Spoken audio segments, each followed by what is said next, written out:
Salam Gülər. Salam. Necəsən? Yaxşıyam, çox sağ ol Ziya, sən Sağ necəsən? ol, mən də yaxşıyam. Əvvəla təşəkkür edirəm bugünkü dəvəti qəbul etdiyin üçün, Hı hı. bu işdən sonraki dəyərli vaxtını bizə ayırdığın üçün. Yox, Yavaş-yavaş başlayaq istəyirsən.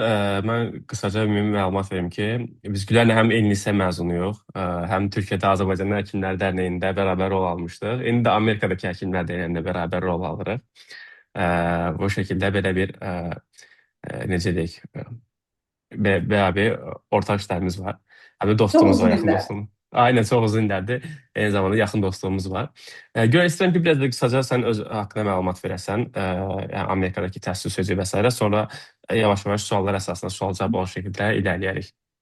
Əlbəttə, mən daha çox bir tanışımla, çox yaxın arkadaşımla danışırmış kimi olacaq podcast mənə, çünki Hı doğrudan da hı. elədir və əlavə olaraq da məncə qoyduğun sual baksından olan Bəli. suallara cavab verəcəyik. Mən Gülər, hal-hazırda New York Medical College və Chester Medical Center'da son 2 ayın rezidentiyəm. Çift rezidentlik eriyamdayım, yəni PGY Forum 4-cü ildəyəm. Nöroloji rezidentiyəm, bitirdikdən sonra isə University of Texas, UT Houston'a stroke fellow olaraq gedəcəm. Bir il daha fellowship davam etdikdən sonra artıq yəqin ki, attending life-a keçərəm. Bundan öncə isə 2019-cu ildə Ankaradan məzun olmuşdum və Ankara tıbbı bitirir-bitirməz Amerikaya, University of Columbia'da, yenə Stroke Division'da research postdoctor olaraq gəlmişdim. 2 ilə yaxın, 1 il yarım Kolumbiyada qaldıqdan sonra NYMC'yə məç olub, burada davam elədim. 4 ildir də buradayam. Kiminlə sualı olsa, kimə əlimdən nə qədər yardımcı olsa, bu bizim davamlı elədiyimiz seminarlardan biridir. İndi daha çox Güzel. podcast formatında və daha insanların hər zaman ulaşa biləcəyi bir source olaraq qalacaq. Amma biz EMA vasitəsilə genəldə zaten belə seminarları çox eləmişik. Düzeyini də qatılıram ki, zaten bu həm də həm EMA seminarları olsun, həm də fərdi olaraq bəzən digər yoldaşlarına, təbii yoldaşlarına danışanda onlara bildirirlər ki, sənə ulaşıblar, sən çox tavsiyələr bölüşmüsən onlarla. Bunu da qeyd etmək istəyirəm. Hı Yəni hı. həm dərnək dışında da təbiilə çox yardımcı olmusan. Gülər, burada bir neçə suallar vardı. Hı Onlar hı. istəyirsən deyə başa soruşa bilərdik. Aha. Buradakı işte Amerikaya gəlmək üçün bir-iki ixtisas dışında demək olar ki, əsas yol gəlir ki, burada research eləmək lazımdır. Research fellowship və ya postdoc və Məncə bütün ixtisaslarda, hə, yəni eynən, indiki eynən. vəziyyətdən sonra bütün ixtisaslarda. Elmi düzlüyündəki vəziyyətdən sonra eynən. Və sualların əslində bir çox oxşar formatda suallar var idi ki, yenə hamısı soruşurdu ki, paid position tapma məsələsi. Yəni burada necə bir yol izləmək olar? Ə, Belə deyim, mən 2021-ci ildə gəlmişdim. Yəni Hı 2020-ci hı. ildə tapmışdım research və o dönəm COVID dönəmi idi. Yəni daha çətin idi zaten. Vizaların çıxmağı, gəlmək falan filan. Ə, Mən unpaid-ə gəlmişdim. Bu tamamen sizin prioriterizə bağlıdır. Əgər sizin üçün paid position doğrudan da priority-dirsə, məncə onu hədəf göstərməlisiniz və ona görə çalışmalısınız. Ümumiyyətlə mən Amerika ilə bağlı danışanda nəyisə mümkünsüz olduğunu danışmağı xoşlamıram. Çünki Amerikada hər şey mümkündür. Çətin və ya asan da ola bilər, amma hər şey mümkündür. Və kesinlikle paid position tapa bilərsiniz, amma məsələn deyə bilərəm ki, unpaid position'ı siz bir ilə tapacaqsınızsa, paid position'ı biraz daha uzun müddət ola bilər və ya çox şanslısınız. Sizin yazdığınız işte scientist və ya həkim kimsə 2 gün sizdən qabaq grant tutub və open-da adam ki, hər hansı bir new fellow hire eləsən ya da nəsə, bu təbii ki, daha asan olacaq. Yəni biraz burada şans məsələsi də var, biraz da doğru yerlərə ulaşmaq var. Yəni küçük bir community hospitaldan bir nəfərin grant almağı daha balaca bir ehtimaldır. Nəinki böyük bilinən universitetlərdə, çünki zaten o universitetdə varına bilmək üçün adamların grant alması lazımdır. Və sizin də maaşınız tamamen onun grantına bağlı olacağına görə böyük ehtimallarla mümkünsüz deyil, amma paid position'ı da ora qoyaraq özünüzə bir dənə kriteri daha əlavə etmiş olursunuz. Və deyək ki, məsələn sən indi neurosurgery edirsən, mən neurology eləmişəm. Neurosurgery'də research ili biraz daha uzun olacaq. Yəni mənim Amerikalı olaraq aldığım insanlardan da neurosurgery məç olan insanların 4 il, 5 il, bəzilərinin 6 il research edən insanlar var. Təbii ki, 2 il edən də var. 1 il eşitməmişəm, amma minimum 2 il edənləri eşitmişəm. Və neurosurgery, məsələn, 5 il, 6 il çox insan unpaid research eləmir. Yəni bu məntiqli olaraq da gəlmir Hı insanlara. hı. Genelde paid eləyirlər. Amma məsələn birinci ilində unpaid başlayıb sonrasında paid'e də çevirmək olur. Yəni bunların hamısı sadəcə bir kriteriyadır və tamamilə sizin şəxsi situasiyanıza bağlı olaraq özünüzə bu kriteriyanı qoya bilərsiniz. Mümkünsüz deyil, biraz daha çətindir, amma təbii ki tapılır. Okay. Bu arada Diyor burada buyur buyur. postdoc researchlərin maaşları onsuz da çox yuxarı olmur. Yəni Hı paid hı. tapanda da onun bəlli bir limiti var. Gözlentilerini ona göre Hı banlasın hı. insanlar. Hı hı. Burada bayağı önemli bir nüansı toxundun ki, məsələn, burada prioriteti nədir bura gələn insanın? Hı Əgər hı. konkret maaşlı iş istəyirmi, yoxsa yox? Okey, dediyin kimi, bəli, sadəcə maaşlı işə odaqlanmışsa, artıq bu əlavə bir kriteriyadır. Bəzən də, məsələn, tələbələr soruşurlar məndən ki, yəni, maaşlı istəyirik, amma maaşsız olsa da okeydir, idarə edərik və bu aşamada onlar soruşurlar ki, məsələn, maildə bunu vurğulayaq, yoxsa yox ki, paid, unpaid olmamağını. Mən onlara o aşamada həmişə deyirdim ki, əgər zəruri deyilsə, yəni ki, paid olmaq, Bəli, yəni paid gəlmirsə, onu ilk aşamada vurğulamayın. məncə də. Ən azından bir süreç irəliləsin, bəlkə bir intervyu və şans alın deyə. Bu konuda da yəni sənin fikir vermək istəyirdim. Bence kesinlikle razıyım. Bir de birçok insan yani buraya research'a gelmiş insanlarda belli e-mail formatları olur. Elbette ki e-mail formatlarını özünüze göre değiştirmeniz lazımdır. Ama ben o e-maillerin en az 3-4'ünü özünüze draft e-mail hazırlamadan önce oxumağınızı öneririm ki insanlar neyi daha kabarık gösterirler. Mesela benim için oradaki en kabarık olan yazdığım hocanın özünün interest areasıydı. Yani mesela ben deyək ki, epilepsi ilə maraqlanıram, amma vascular birinə yazanda mən avtomatik olaraq elənirəm orada. Çünki adam mən epilepsi ilə maraqlanıram, epilepside bunu eləmişəm, bunu eləmişəm deyirəm, amma vaskular adama yazıram. Bu demək ki, sən mənim heç bir backgroundumu bilmirsən, sadəcə yazmısan. So, mənə görə ən dəyərlisi budur. Onsuz da heç kim sizi bir e-maildən işə götürmür. 3-4 dənə intervyunuz olacaq və sizin üçün pay çox önəmlidirsə, bunu o intervyularda deyə bilərsiniz. Və pay'i birinci dəfədən mention eləməyərək deyək ki, bir insanla danışdınız və söhbət əsnasında bəlli oldu ki, bu adamın pay'i heç bir pozisiyası yoxdur, amma deyə bilər ki, filankəs doktorun pay'i axtardığı pozisiya var, mən sizə ona connect edə bilərəm. Yəni hər qapı başqa bir qapını aça bilər. Ona görə bunu adi başqa ixtisaslardakı iş başvuruları kimi düşünə bilərsiniz. Heç kim birinci dəqiqədən maaşı danışmır. Ona görə məncə paid və ya unpaid olduğunu ilk e-maildə göstərməyə ehtiyac yoxdur. Düzdür. Çox yaxşı bir söz vurladın, qapı-qapını açır. Məsələn, mənim bir başvurum var idi bundan 3 il əvvəl. Mən orada vurğulamamışdım paid olduğunu, yəni paid istədiyimi təbii ki. Amma orada hoca dedi ki, mən paid verə bilmirəm. Yəni, sonra intervyu elədi, intervyuya çağırmışdı. Amma təklif elədi ki, istəyirsənsə yəni research collaborate edə bilərik uzaqdan və biz hələ də onunla işləyirik. Elə bir fürsət oldu aynı. Məsələn, yəqin ki, əgər mən ilk başda vurğulasaydım paid istədiyimi, yəqin ki, ümumiyyətlə intervyu olmayacaqdı. Heç o aşamada əylənəcəkdik. Bu biraz Ona da görə elə bir proseslərdir. Məsələn, mən özüm hal-hazırda fikirləşirəm ki, mən e-maili alan tərəfəm və adamın ikinci cümləsində məndən paid-dən danışırsa, mən biraz qalaram ki, tam məqsəd nədir bura gəlməkdə? Eynən, doğrudur. Bir də maillərlə bağlı dediyim gibi orada aklıma bir sual gəldi. Məsələn, bir çox tələbələrdə məsələn mənə şablon mail atırlar. Deyirlər ki, abi bu işte kabul alan maildir deyə. Və gələn mailin direkt hamı forward edir bir-birlərinə, məsələn WhatsApp-dan və s. Məsələn, maildə kimin maili olduğunu görülür də aşağıda imza qismində.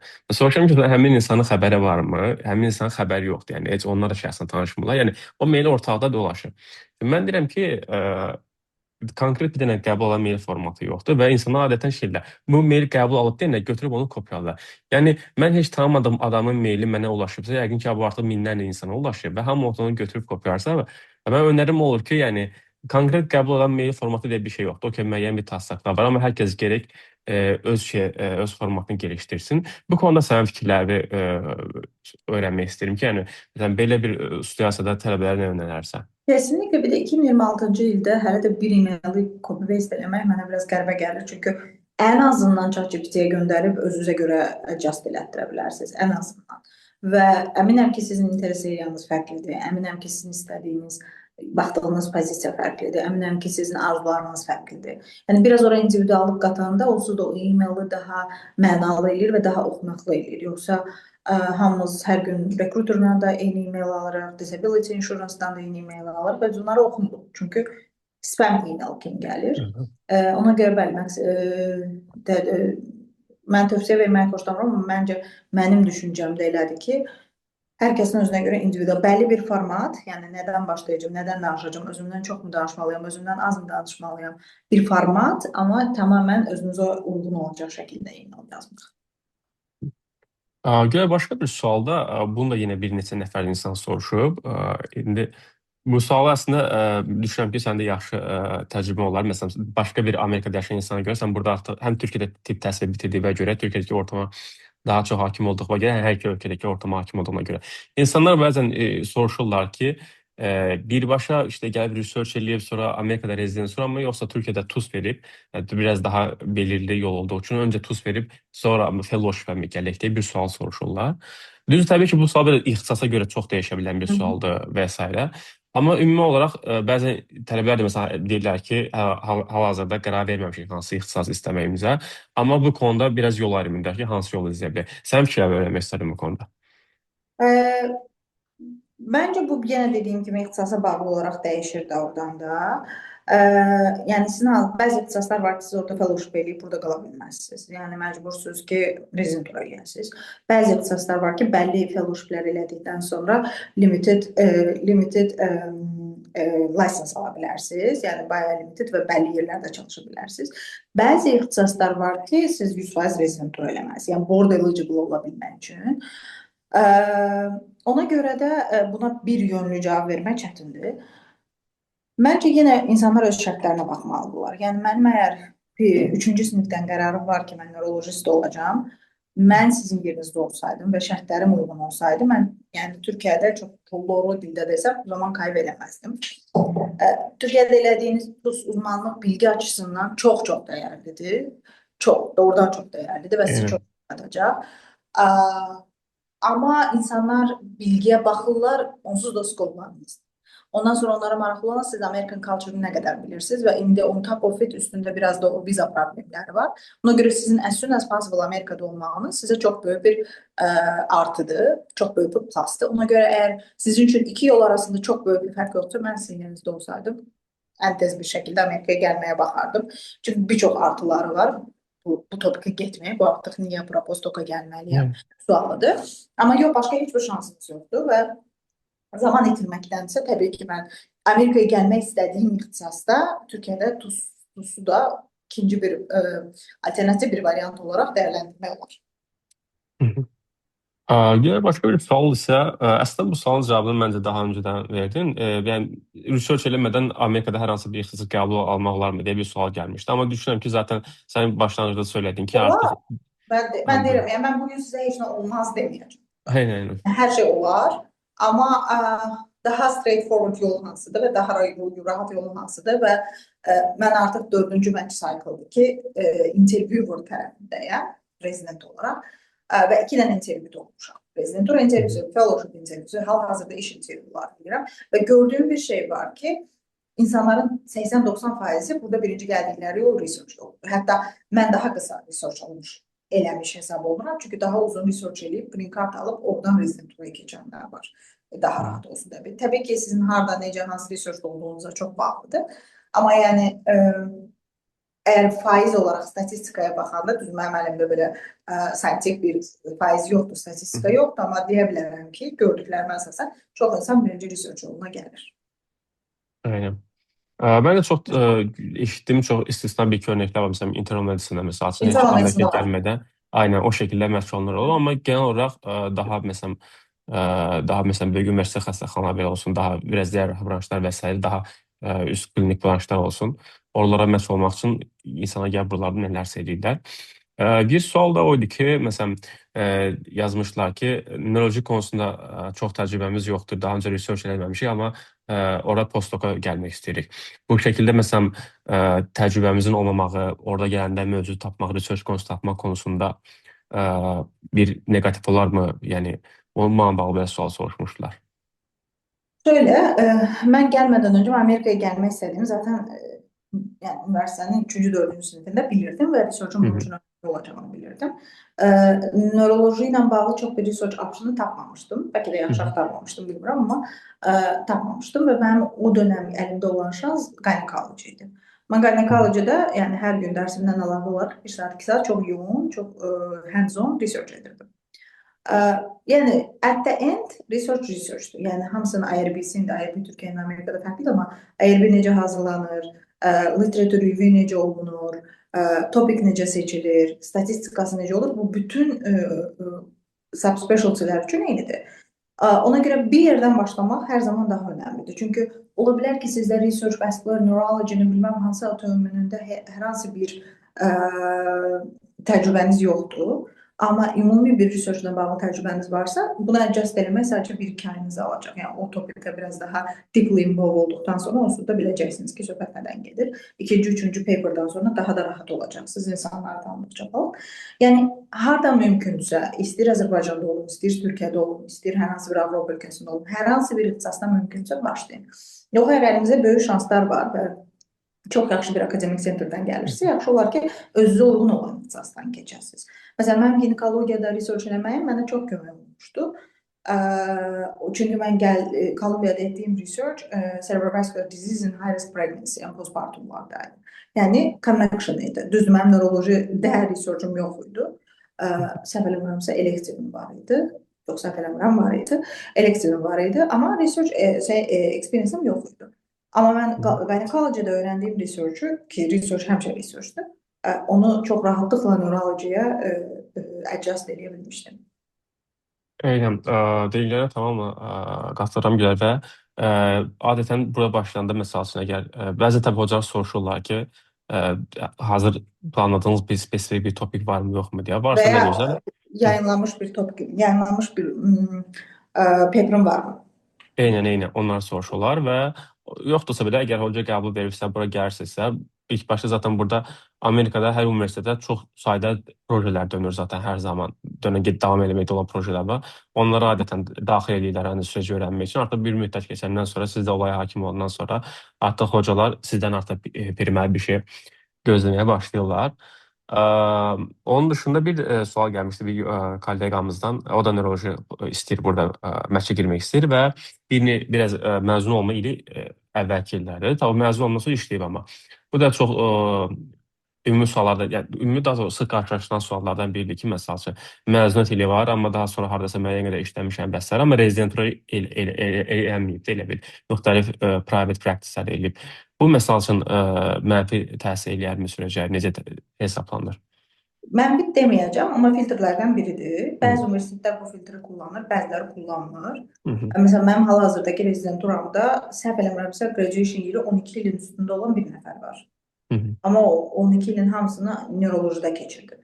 Yəni neuroloji related arealarda keçirdi, amma klinikdə olmuyor. Bəzi universitetlər, özellikle TAP'lar kesinlikle kullanır filtri və bildiyim qədərilə 3-5 il arasında dəyişir. 5 il, 3 il biraz daha əlbəttə ki, qısa müddətdir, 5 il kullanırlar. Amma bu hər zaman filtr deyil və bu sadəcə oradakı, yəni əlinizdə bir checklist olduğunu düşünün, checklərdən biridir yəni. Bu deməkdir ki, siz o checklisti 100% doldurmalısınız. Yəni əgər sadəcə probleminiz budursa, bu problem olmayacaq. Amma bir çox problemimiz var. Bu da problemlərdən biridirsə, ola bilər ki, olsun. Mümkünsüz deyil, yenə də adjust eləmək olar. Özəlliklə hər zaman işləmişsiniz və klinika ilə iç-içə olmuşsunuz. Aynen.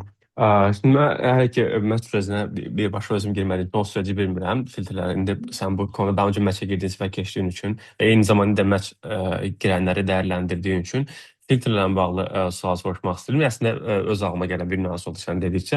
Bir dəfə biz burada konqredə hocalarım eşitmişdim bir neçə hocalardan proqram direktoruna. Ona demişlər ki, bizim filtrdə paper sayımız mesela bizim departamentdə 35, bəziləri 30, bəziləri 40 deyir. Bu standart olduğuna görə belədir. Məsələn, hər universitetin paper cut-off'u yoxdur. Eynən, məsələn, və həqiqətən də belə bir situasiya varmı deyə soruşmaq istəyirəm. Məsələn, o konqredə onu işlədikdən sonra belə bir düşüncə gəlmişdi ki, əgər deyək ki, bir yerin 40-dırsa paper sayısı, məndə 39-dırsa, bu demək ki, artıq ondan mən ümumiyyətlə başvurumu görməyəcəklər. Mən inanmıram bu sadəcə paper sayısı bazında olsun. Amma məsələn, onlar qoya bilər ki, məsələn, skorda bu daha çox. Özəlliklə hal-hazırda step 1 skor olmadığına görə step 2 skoru 250'nin altında olanlara ümumiyyətlə CV-lərini qarşıma çıxartma deyə. Çünki insanlar məcburdular. İndi signaling sistemdə var. Yəni, deyək ki, 8 nəfərlik bir pozisiyaya məsələn, 1800 adam apply edir. Sən 1800 CV-ni bir anda oxuyub qutara bilməzsən və ya filtr eləyə bilməzsən. Yəni, bir şəkildə avtomatik filtrlarını kullanmalısan və onlardan biri ən çox eşitdiyim skor olur. Mən paper'ı çox eşitməmişəm, amma böyük ehtimal bu Ivy League-lərdə olur. İkinci, məsələn, visa situation olur. Yəni, elə proqramlar var ki, ümumiyyətlə viza vermirlər. Üçüncü, year of graduation olur. Bunlar məşhur filtrlərdəndir. Dördüncü, doğrudan da research experience olur. Paper sayı olaraq deyil, sadəcə research experience varmı, yoxmu? Hər hansı bir leadership experience olur. Və s. və ilaxır. Və məsələn, ən böyük filtrlərdən biri odur ki, bütün imtahanları first attempt pass eləsin. Yəni, second attempt passlərdə məsələn, filtrlərdən biridir. Ona görə adjust edib, məncə, o filtrlərdən yayınmaq olar, amma bir filtr olduğu gerçəyi təbii ki var. Və ya eləmək olar, o filtrlərdən qurtarmaq üçün siz, məsələn, deyək ki, hədəf proqramınız var, bilirsiniz ki, bu proqrama getmək istəyirsiniz, internal birini tanıyırsınızsa, o adamın direkt olaraq proqram direktoru, proqram koordinatora sizin application number'ını göndərib, sizi o filtrdən biraz çıxarda bilər ki, tamamen CV-niz reviewlanmış olsun. Bu amma təbii ki, Amerikada özəlliklə IM-dən danışırıqsa, internal medicine-də 400-ə yaxın proqram var. Yəni 4 proqramdan neçəsində tanıdığınız ola bilər. Max 2-də, max 3-də deyə düşünürəm. Burada diğer bir sual var da, onu da əslində cavablamış oldum. Bu məşq təhsili faktorla bağlı idi. Onu da zaten bayağı detaylı açıqladın. Həqiqətən dediyin kimi, həm ixtisaslara görə, həm universitetlərə görə filtrlər çox şey dəyişir. Və bir məqalələrdən sual açmışdın. O vaxt, məsələn, mən intervyumda qarşılaşdığım bir durum var ki, hocam məsələn soruşmuşdu ki, məqalə varmı? Sonra ikinci sual buydu ki, varsa neçənci isimdəsən adın, yəni first aider olmaq məsələsi. Onunla bağlı sənin fikri öyrənmək istəyirdim. Məndən də soruşulmuşdu. Mənə, okey, bizdə pozisiya var, maraqlana bilərik. Mənə yazdığım məqalələri göndər deyə gəlmişdi.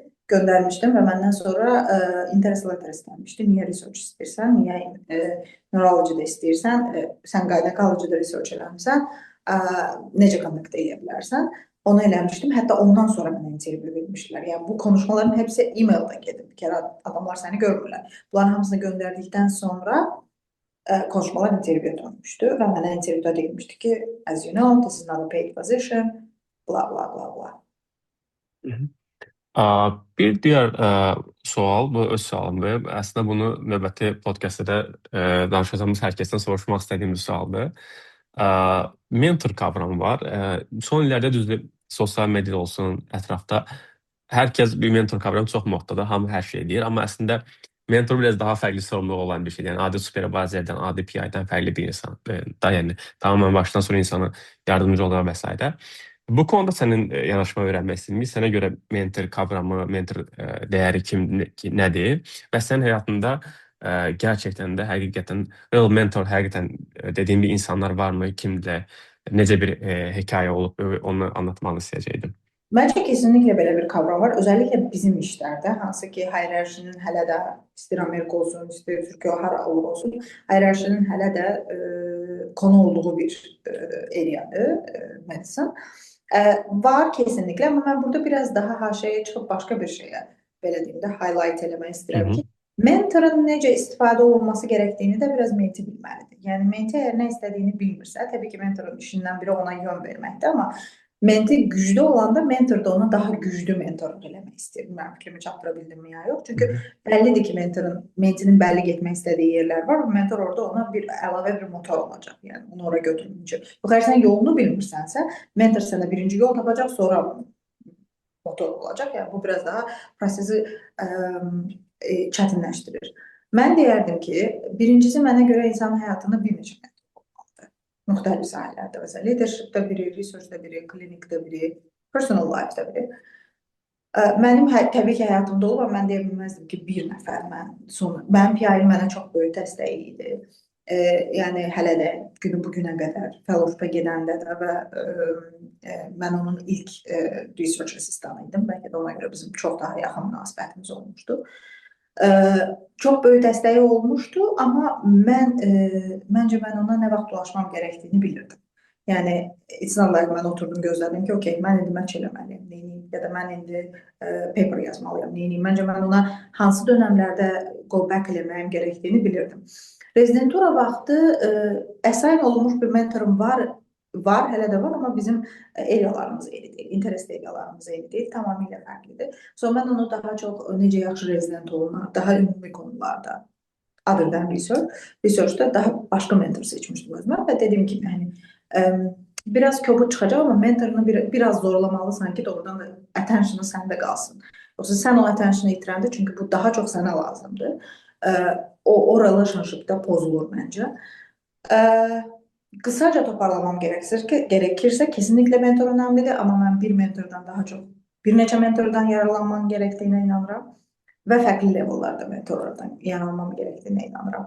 Yəni sənə çox yaxın olan leveldə, məsələn, sən rezidentsansa o fellowdur məsələn, və ya bir də daha üst PI levelında sənə daha geniş çərçivələri göstərə bilmək üçün. Eyni. Çox sağ ol, Gülər. Bir də başqa nüans var ki, məsələn, insanlar bəzən soruşurlar ki, niyə görə Amerikaya gəlməliyik və s. kimi, gəlməliyikmi falan, insanların bir kafa qarışıqlığı olur. Mən də onlara həmişə deyirdim ki, bu soru özünüzə ətraflı bir şəkildə sorun və bir cavab tapın da özünüzə. Çünki o belirsizliklə bura gələndə zaten bu USMLE yolu özü belirsizlik sürecidir illərlə belə. USMLE'nin öz süreci olsun, işte research süreci, math süreci vesaire tutulan fərqli çox belirsizdir. Bu suallar bir kafanıza o suala cavab tapın. O daha rahat bir kafana gəlin də buraya bir o sual işarəsi qalmasın beyninizdə. Sonra bir nəfər bizim bir dostumuzla söhbət edib bunu, bizim EME'in bu ardında olan bir yaxın dostumuzla. Ona dedim bu olay ki, bəs dedim abla böyle bir sorular sorula bilər bizə. Mən də belə cavab verirəm. O da ki, elə cavab vermə onlara. Çünki mən özüm hələ də burada, illərdir buradayam, yəni rezidensi bitirmişəm, indi Ətenlik. Amma niyə hələ də buraya gəldiyimi özüm də dəqiq bilmirəm. Ona görə o sual mənə həqiqətən çox maraqlı gəldi onun yanaşması. Ondan sonra mən də bu şəkildə cavab vermək yığışdırdım elə bir tələbələrə. İndi o sual səndən soruşmaq istəyirəm ki, məsələn, bu suala qarşı necə cavab vermək lazımdır? Sənin yanaşman nədir yəni? Bence ben hemen ablayla biraz razıyım çünkü bəzən sualın cevabını elə yolda tapırsan. Yani sualın cevabını bilip yola çıkmak biraz daha çətindir. Çünkü çok belirsiz bir yoldur. Yani sabahı ola da bilər, olmaya da bilər, çok yaxşı ola bilər, çok pis ola bilər. Tamamen yükseğin üstündedir. Doğru yerde, doğru zamanda, doğru insanlarla kontaktın olmalıdır. Gözün belə açıq olub o bütün fürsətləri görməlisən və qaçırtmamağa çalışmalısan. Və elindən gələn ən iyisini etməlisən, ən azından belli bir level'a gələnə qədər. Və bu belirsizlik rezidentura vaxtı da qurtarmır, fellowship vaxtı da qurtarmır, əgər J1-da sizə J1 waiver vaxtı da qurtarmır, məncə pasport falan da qurtarır əgər istəyirsinizsə. Ya da attending olan da qurtarır, baxır sizin durma nöqtəniz haradır. Bəli, çox bəlirsiz yoldur, bəli, çox çətin yoldur, bəli, mən hər şey qoymuşam bir qırağa, məncə oxumağı hər kəs oxuya bilər, gəlib bura çıxmağa hər kəs çıxa bilər, amma onun o psixoloji yükünə dözmək biraz çətindir. Güclü psixologiya, güclü social dəstək, bunların hamısının bir paket şəklində olması gereken insanlara çıxa biləcəyi bir yoldur. Amma mənim hədəfim kesinlikle skull-based neurosurgeon sən kimi olmaya bilər. Yəni özünüzü buna zorlamayın. Yəni, o yolda da öyrənə bilərsiniz onu. Sadəcə güclü olmağa çalışın. Sizi nələrin gözlədiyini bilin. Asan yol olmadığını bilin. Çox böyük belirsizliklər olacağını bilin. İnsanlar sadəcə oxumaqla uğraşırkən sizin həm oxumaq, həm barınmaq, o BMT-nin təməl insan haqlarının hamısı üçün savaşmanız gerektiğini bilin. Bu şekilde yola çıxandan sonra zaten bence orada cüzi bir belirsizlik nəyisə dəyişdirmir. Düzdür, çox haqlısan. Bir maraqlı cümlə vurguladın ki, bəzi cavablar yolda tapılır. Həqiqətən də məsələn mənim bu Amerikaya planım və yaxud da xəyalım deyil, ibtidai sinifdə oxuyanda ağlıma gəlmişdi. O da qəzetlərdən falan oxudum, mənim maraqlı universitetlərdən falan. O ilgimi çəkmişdi və o vaxtki cavabı fərqli idi və indiki cavab fərqlidir. Ümumiyyətlə bu cavab neçə dəfə, o sualın cavabı əslində özümdə də neçə dəfə dəyişib. Hər dəfə fərqli cavablar tapmışam. Bəzən cavab tapmamışam, amma dediyim kimi eyləmə davam eləmişəm. Sınava hazırlaşıram. Niyə hazırlaşıram? Məsələn, niyə Amerikaya getmirsən? Bəzən olub ki, orada özümdə cavab bitirmişəm. Amma demişəm ki, amma ən azından hazırlaşmaq lazımdır, oxumaq lazımdır. Dediyim kimi, bəzən də yolda tapılır cavab. Və əslində o cavabdan da, bəli, o yolda tapılır bəzən, dəyişə bilər zamanla. Bir də ki, məsələn, insan əsas odur ki, nəsə bir inandıran bir şey olsun, motive edən içərisində. Məncə o əsas daha önəmli bir şeydir. Bəlkə də cavabdan önəmli. Gün keçdi filmdə bir dənə səhnə var idi, deyir, bu dünyada deyir, ən yaxşı şey odur ki, insan özü üçün bir nağıl uydura bilsin. İstər həqiqət, istər yalan, əsas odur ki, uydurduğu nağıla inanıla bilsin. Yani məncə bu Amerika astroloji də bu bəlkə də odur ki, insan özü üçün nəsə bir nağıl uydursun. Ən azından inansın ki, o nağıla görə ə, ilerləməyə davam eləsin bu yolda. Mən özüm kuafördə vermişəm o qərarı və mən deyirdim ki, sadəcə ESFM sertifikat al yetər. Çünki mən o dönəm içində Amerikada bunu eləyəcəm, onu eləyəcəm, o deyildi. Mənim içimdəki o idi ki, məncə mən tuz olmaq istəmirəm. Hı. Mən oradan çıxmışdım yola. Zaten gerisi çorap söküğü kimi gəldi deməyəcəm, amma qərarlar çorap söküğü kimi gəldi. Gerisi mənə qalmışdı çalışmaq olaraq. Gülər, bir dənə sual soruşmaq istəyirəm ki, məsələn, buradakı məhz sürəci ilə bağlı, burada deyirlər ki, hətta hocalar da özləri deyir ki, network çox önəmlidir. Təbii. Hətta bəzən, ümumiyyətlə bəzən deməyim, indiyə qədər danışdığım proqram direktorları, nörosurgeonlarkilərin 90-95% deyib ki, məşqdə kimsə zəng vurub deməlidir ki, bunu intervyuya çağır. Bəli. Bu da biraz sarsıcı gəlmişdi də, yəni ki, o süreci qurmaq. Bununla bağlı sənin fikirlərini soruşmaq istəyirəm ki, network'ün məhz sürecinə təsiri necədir? Həqiqətən məsələn Var. tapılı və müəyyən yerlər var ki, oraya girmək üçün, yəni yaxşı skor, yüksək paper sayı yetərli olmur sanki gibi anlamışdım süreçdən. Bununla bağlı fikir öyrənmək istəyirdim. Kesinlikle dediğim gibi o checkbox'taki o checklist'teki deyək ki, o box'lardan biridir. Connection'ın olmağı çok çok önemlidir. E, biraz doğru dildə deyəcəm, amma o match, o sizin o interview gününüzdən sonraki o ranking var. Bu arada interview'un almağının özü də çok böyük networking'e bağlıdır. Ora biraz dedikodu kimi düşünün. Yani hamı girir, sizi kim interview edibsə, insanlar resmen sizin haqqınızda dedikodu edirlər. Çok zor oldu belə, amma işte əlini belə qoymuşdu. Belə şeyə belə cavab verdi, belə geyinmişdi, nə bilim qırmızı qalstuk taxmışdı. Bunların hamısına fikir verilir və hamısı haqqında danışırlar və sizin şəklinizi sürüşdürürlər. Elə bir oyundasınız. Birinci yerə qoydu, sonra hərə biraz puan verir, düşür üçüncü yerə falan. Yəni bildiyiniz o yerləşdirmə belə bir funny bir şeydir. Məsələn şey deyirlər, DNR. Do not rank. Məsələn biz DNR nəyə deyirik? Do not resuscitate deyirik. Aynen. DNR match intervyularından sonra danışılan süreçdə o DNR, she's DNR. Mesela do not rank. So, belə şeylər olur və sizin networkinginiz olanda kimsə sizi orada doğrudan da advocate eləyəndə sizin üçün bu çox-çox önəmlidir və insanlara sizin biraz şəxsi həyatınızdan danışır. Yəni o mənada yox, evlidir, uşağı var falan filan. O mənada ki, adam bunu başarır, belədir. Xasiyyət olaraq çox önəmlidir. Məsələn, bizdə intervyudan qabaq bizə hətta PGY-vanlardan və ya işte sonrasından yazanlar olurdu ki, məsələn, mən o adamı falan yerdə tanıyırdım və heç də yaxşı insan deyil, işləməyə asla rahat deyil. Olduğu adama intervyu vermişdilər. Məsələn, bu örnəklərdən biridir sadəcə. Xəbəriniz olsun sadəcə. Yəni, insanlar, sizin networkinginiz və sizin insanlara özünüzü necə tanıtmağınız çox-çox önəmlidir. Məsələn, başqa şeylərdən biri də genəldə konferanslar, özellikle nörolojidən danışıram. Nörolojidəki konferanslar düşür həmişə bu apply edib, bitirib, ondan sonra intervyuya gəldiyiniz dönəmə. Orada insanlar həmişə gəlir, məsələn, deyək ki, hədəf yerlərimdən biri, məsələn, Westchester'da gəlir, oranın insanlarını tapır və in person'da özlərini onlara tanıtmağa çalışırlar. Və dediyim kimi, hər məçdə də ən az, yəni məç olanların demək olar ki, 90%, ən azından mənim involve olduğum məçlərə baxanda adamların tanıdığı insanlar olur. Mən demirəm ki, networkinginiz olmasa mümkünsüzdür, əsla bunu deməm, amma işinizi bayağı kolaylaşdırır. Düzdür. Yəni buradakı sosial əlaqələr çox önəmlidir bu süreçdə. Evet. Okay. Bu arada eğer bilirlərsə ki, sən kimsə tanıyırsan, məsələn, sizin universitetdən kimsə tanıyırlar, intervyudan sonra direkt o adama ulaşırlar. Ki biz çox oldu, sən nə fikirləşirsən? Yəni hocalar özləri sorurlar fikirlərini. Tabii, birbirlərinə zəng eləyirlər bu konuda. Yəqin ki, zəng elərsə, o zaman deyək ki, hansısa məç üçün başvuru ediriksə, onlar bizim əvvəlki hocalarımız da, əvvəlki PI-lərimiz da arayırlar deməli. Təbii. Bizim xəbərimiz olmadı. Okay. Onca getdiyimiz hər yerdə yəni bir yer çalışdığımız qədərilə, yəni özünüzü maksimum. Mən deməzdim ki, oynayın, necə sizə elə göstərin. Çünki siz sonra rezidentura gələndə, rezidentura elə bir yerdir ki, gecən, gündüzün, bütün həyatın orada olur və siz onlarla iş yoldaşı olmaqdan daha çox doğrudan da, nə bilim belə, yəni iş yoldaşının biraz üstündə bir relationshipiniz olur. Onsuz da necə olduğunuz görsənir at the end. Ona görə də mən deyərdim ki, ən yaxşı tərəfinizi göstərin. Çox sağ ol Gülər. Genel olaraq ümumi sualları soruşduq.